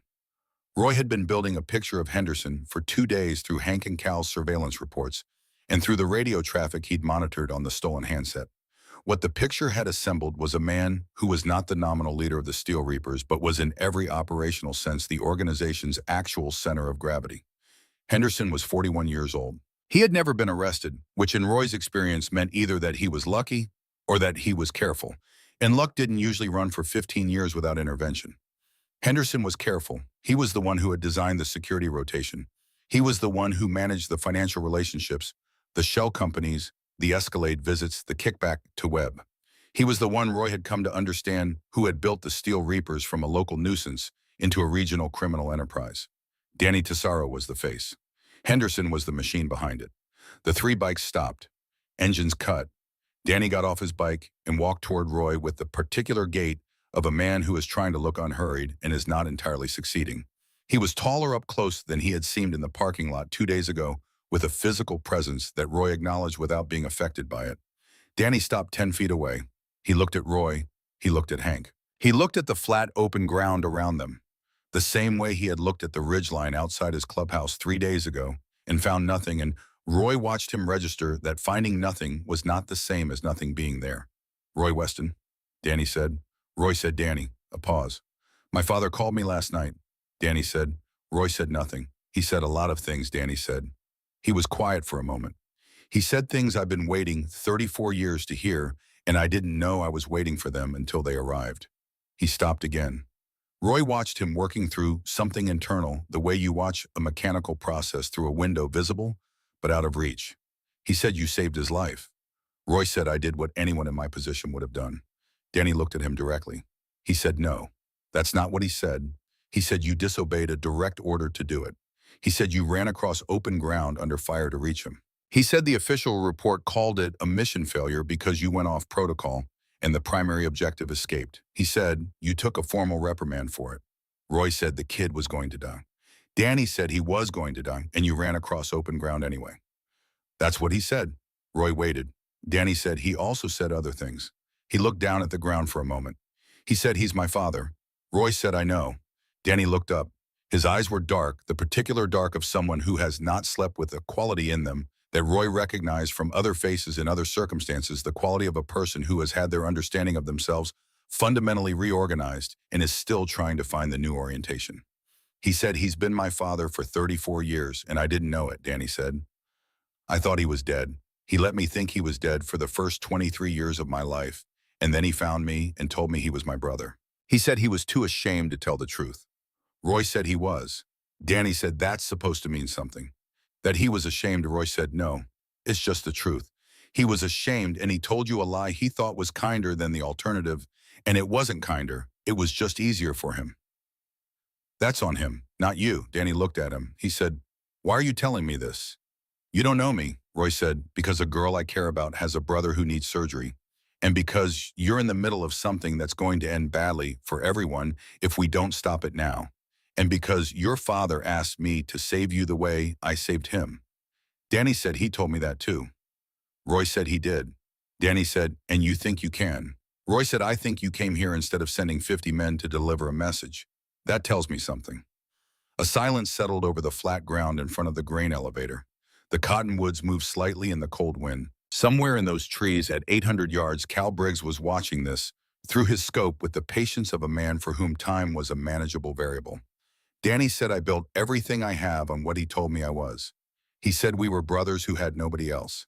He said family was what you made it when blood left you behind.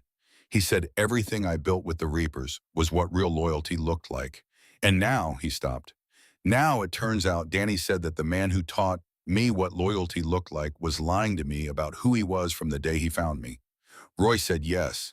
Danny said, "So what does that make everything I built?" Roy said. "It makes it something you can walk away from." Danny looked at him sharply. Roy said, "The story you were given was a lie. That means the conclusions you drew from it don't have to be permanent. You built something on a foundation that wasn't true. That's not your fault. But it is your responsibility now because now you know."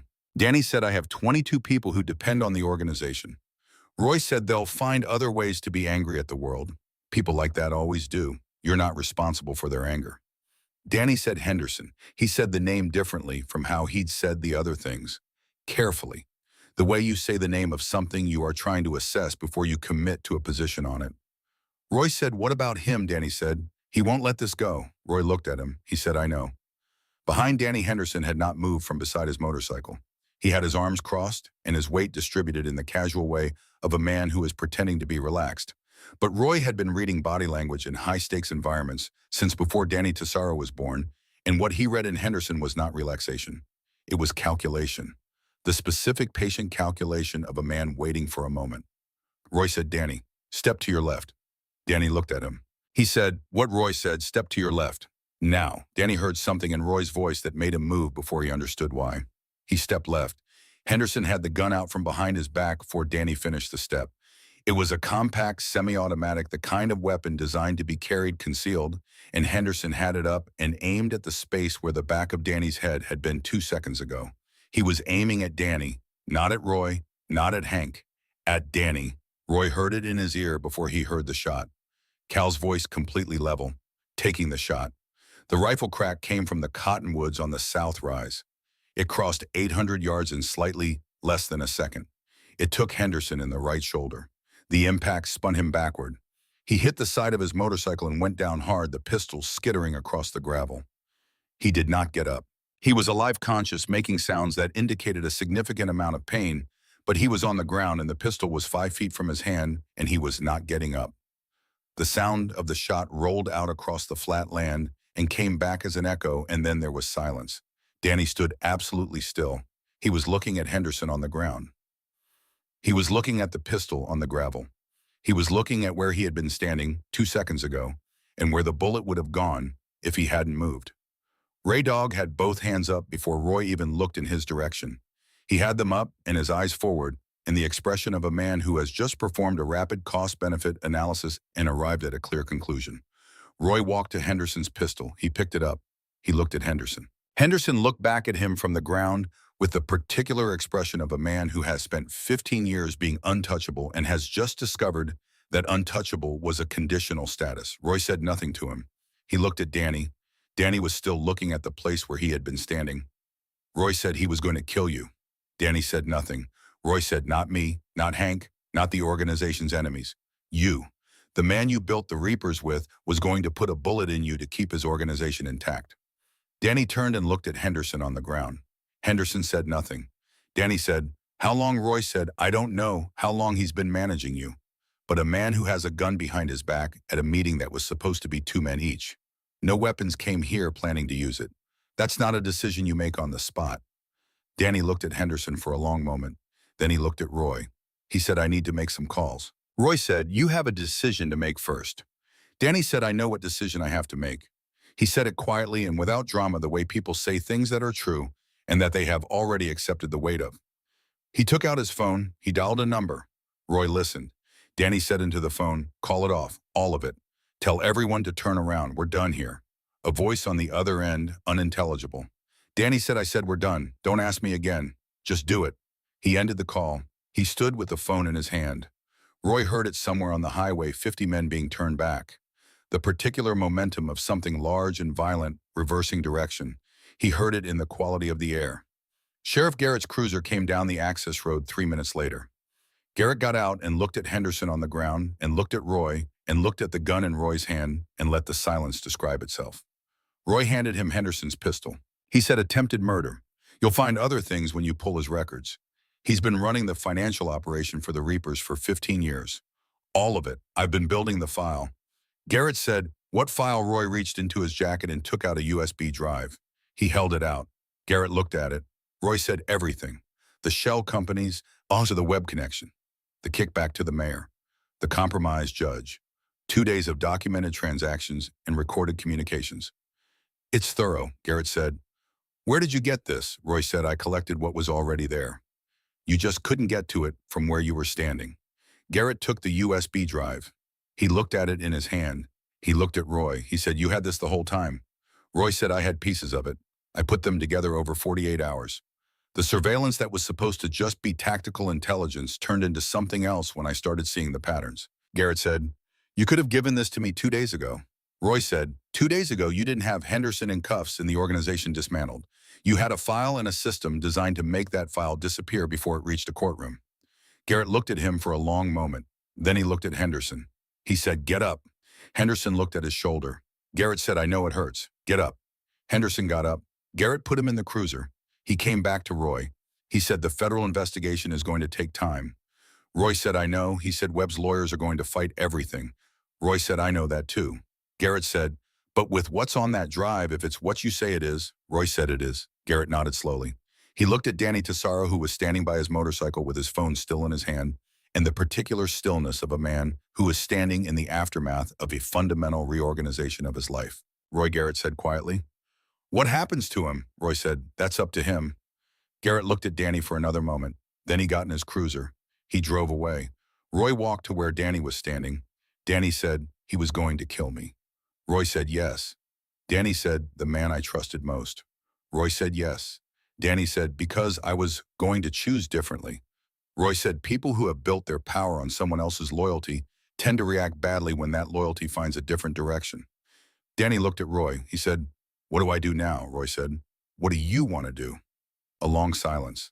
Danny looked at the grain elevator, at the rust-streaked silos, at the flat land around them and the mountains in the distance and the October sky above all of it. He said, I know how to fix engines, motorcycles mostly, cars too. It's the only thing I've ever been good at that wasn't. He stopped. That wasn't what I had to be good at, he said. Roy said, then that's where you start. Danny said, it's not enough. Roy said, it's what you have. It's always enough if it's what you have and you use it honestly. Danny was quiet. Then he said the girl, the one who came to the clubhouse, the delivery girl. Roy said Amy. Danny said I went to see her this morning. Roy looked at him. Danny said, before I texted you, I went to her house. Roy said, I know. Danny said she didn't slam the door in my face. Roy said no. Danny said she should have. Roy said probably, but that's who she is. Danny looked at Roy. He said I gave her money for her brother. Roy said I know that too. Danny said it's not enough. Roy said it's not supposed to be enough. It's not supposed to fix it. It's just the first thing. Danny said, what's the second thing? Roy said. Leaving, a pause. Danny said, yeah. Roy said, and after leaving, being different somewhere else. Every day. Not because anyone is watching, and not because it makes a good story, just because it's the thing you chose. Danny looked at the ground. He said, my father called me from prison to tell me the truth. After 34 years, he called me from prison. Roy said, yes. Danny said, is that supposed to mean something? Roy said, it means he did the hardest thing he knew how to do when it was too late to matter in most of the ways that count, and he did it anyway. Danny said, that's not very inspiring. Roy almost smiled. He said, no, but it's honest, and honest is where things start. Danny looked at him for a long moment, then he nodded once. The nod of a man who has received information that he is going to carry for a long time and is acknowledging it rather than accepting it, because acceptance takes longer than a moment, but acknowledgement is something you can do right now in a parking lot outside an abandoned grain elevator on a cold October morning in Montana. He walked back to his motorcycle. He started the engine. He drove away down the access road without looking back. Ray Dog, still with his hands in an ambiguous position, watched Danny go. Then he looked at Roy. He said, am I free to leave, Roy? Said, I'm not the one keeping you.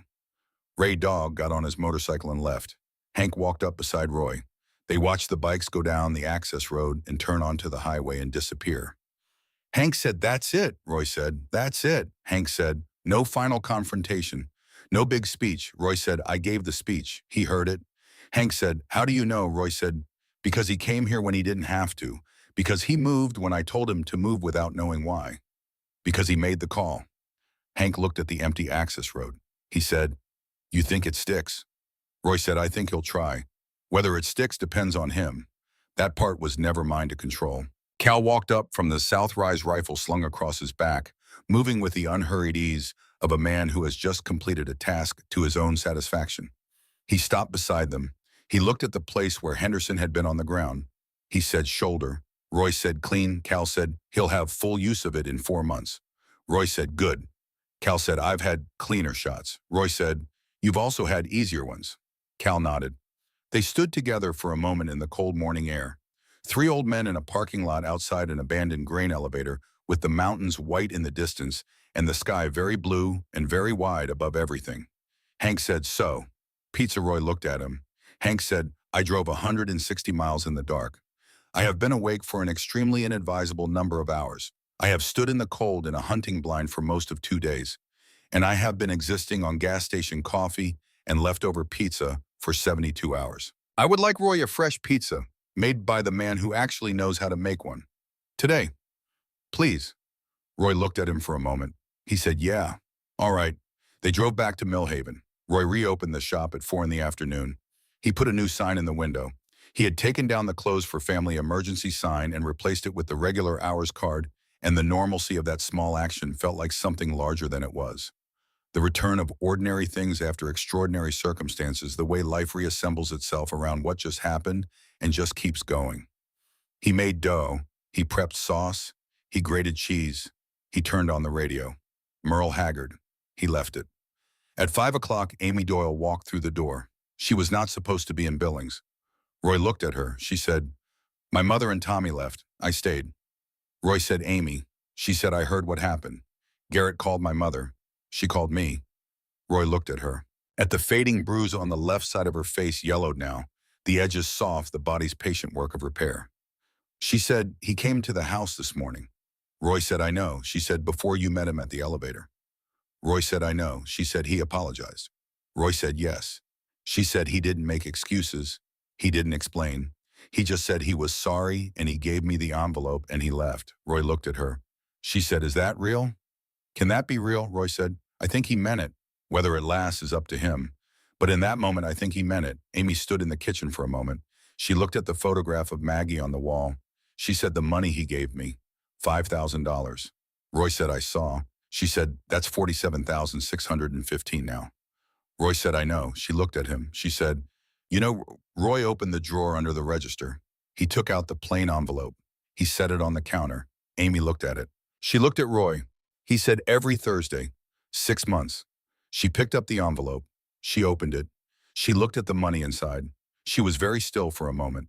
Then she set the envelope down on the counter, and she stood with her hands flat on the stainless steel surface, and she looked at them, and she did not say anything for a long time. Roy went back to the dough. He gave her the time. After a while, she said, "Why didn't you tell me?" He said, "Because it wasn't about telling you. It was about the number in your notebook." She said, "Roy." He looked up. She said, "Thank you." He said, "You don't have to thank me for that." She said, "I know. I'm doing it anyway." She tied on her apron. She went to work. They worked the dinner service together in the familiar rhythm of the shop, the particular choreography of two people who have shared this kitchen long enough that their movements have become coordinated without effort, each of them occupying the space the other isn't using, the way things settle when they've been in proximity long enough. At 6:30, Hank and Cal came in. Roy put out a table in the corner and made them a pizza without being asked, pepperoni and sausage on one half and plain cheese on the other half, because Cal had not changed his order in 20 years and Roy had not needed to ask. They ate. Nobody talked much. There wasn't much to say that hadn't already been said, and in the particular economy of communication that these three men had arrived at over 2 decades, the absence of words said quite a lot. At 7:15, Sheriff Garrett came in. Off duty, out of uniform. He stood at the counter for a moment, and Roy poured him a coffee, and he sat on the stool at the end of the counter, and he wrapped both hands around the mug. He said, "The USB drive is solid." Roy said, "I know." He said, "I forwarded it to the FBI field office in Helena. They're interested." Roy said, "Good." He said, "Webb is going to lawyer up the moment the first call is made." Roy said, "He will, but his lawyers are going to have a harder time than usual." Garrett said, "You did more damage to his structure in 48 hours than 15 years of working through proper channels did." Roy said, "I had access to different methods." Garrett looked at him over the coffee mug. He said, "Henderson is going to be looking at a significant sentence. Attempted murder of a member of his own organization is not a sympathetic charge." Roy said, "No." Garrett said, "The DA, who's been soft on the Reapers, is going to be looking at a different kind of trouble once the Webb connection is established. Federal investigators don't have the same local considerations." Roy said, "That's the idea." Garrett wrapped his hands tighter around the mug. He said, "Roy." Roy looked at him. Garrett said, "What you did these past 3 days, I'm not going to pretend I understand all of it or approve of all of it." Roy said, "I know." Garrett said, "But that girl didn't have to be afraid tonight, and that matters. It matters to me."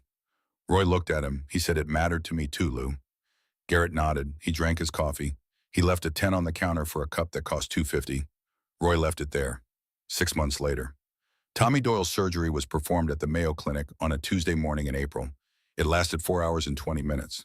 The surgeon came out afterward and described the outcome with the particular understated satisfaction of someone who has done something difficult well and finds the vocabulary of celebration insufficient to the reality of the work. He said the valve replacement was successful.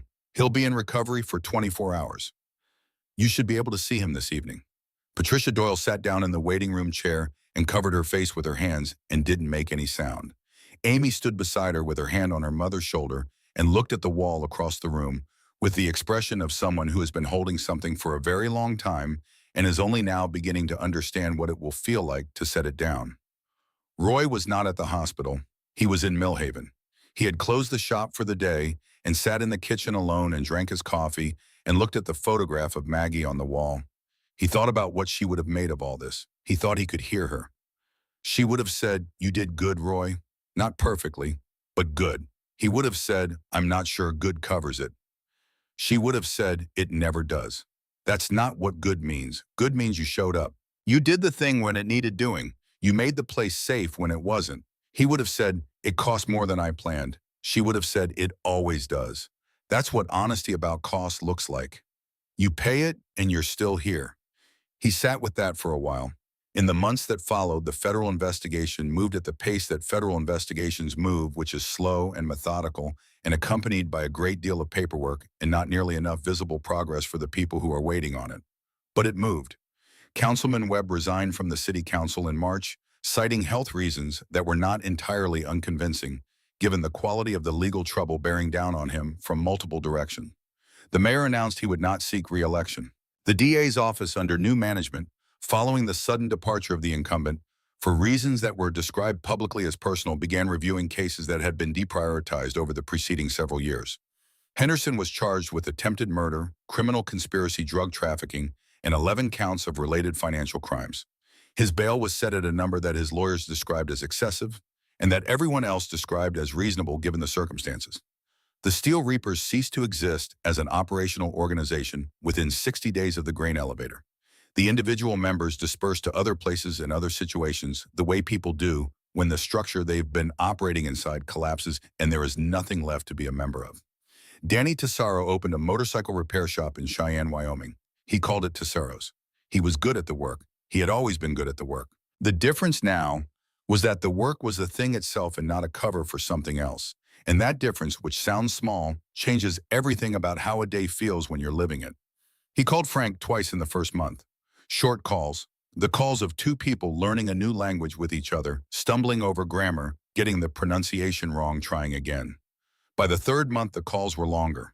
By the sixth month, they were something like honest, not healed, honest. The distinction matters, and both of them were beginning to understand it. Amy Doyle received her acceptance letter from the medical school at the University of Washington on a Thursday morning. She brought it to the shop. She held it out to Roy without saying anything. He read it. He handed it back. He said, "Pediatric cardiology." She said kids like Tommy shouldn't have to be afraid of the thing inside their own chest. Roy looked at her. He said, "No, they shouldn't." She folded the letter carefully along its original creases. She put it in her coat pocket. The coat still had the patch on the elbow. The stitching was still the almost right shade of blue. She could afford a new coat now. She hadn't replaced it. Roy thought he understood why. On the first Friday in December, Hank and Cal came back. They came without being asked. Hank knocked on the shop door at 5 in the afternoon, and Roy opened it, and Hank said, "We thought we'd come for the weekend." And Roy said, "I'll make a pizza." And they all understood that this was going to happen again, that it had become a thing, a regular thing, the kind of regular thing that builds itself between people who have been through something together and found that the something changed the calibration of what they want from a Friday evening. They ate. They didn't talk much. Hank drank his coffee. Cal ate his plain cheese pizza with the focused appreciation of a man who has been looking forward to it since Wednesday. Roy watched the shop from behind the counter. Families in the booths. The Hendersons from down the block. The old couple who had been coming in every Thursday for 8 years, still ordering the same veggie pizza, extra mushrooms, light on the sauce, still holding hands while they ate. A table of high school kids sharing a pepperoni and arguing about something with the pleasant, low-stakes intensity of people who have not yet had to argue about anything that truly matters. The door chimed. Roy looked up. Tommy Doyle ran in. He was wearing a winter coat 2 sizes too large that was clearly a recent acquisition, and he had snow on his shoulders from the first real snow of December, and his cheeks were red and his eyes were bright with the specific brightness of a 10-year-old boy who has been told he can have pizza and is treating this as an event of appropriate significance. Behind him, Amy. She was smiling. Not the smile she deployed at work, the one that was genuine, but also effortful. The smile of someone who has decided to put brightness into the room because the room needs it. This was a different smile. The smile of a person who is not working at it. The smile of someone who has set something down. Tommy ran to the counter. He put both hands on it and looked up at Roy. He said, "Mr. Weston, my sister says you're a hero." Roy came around from behind the counter. He crouched down to the boy's level. Tommy was small for 10, the way children who have had significant medical procedures sometimes are the body having spent its energy on survival rather than growth. But he was healthy now. You could see it in the color of him, in the way he moved, in the uncomplicated brightness in his eyes. He had a scar on his chest under his shirt.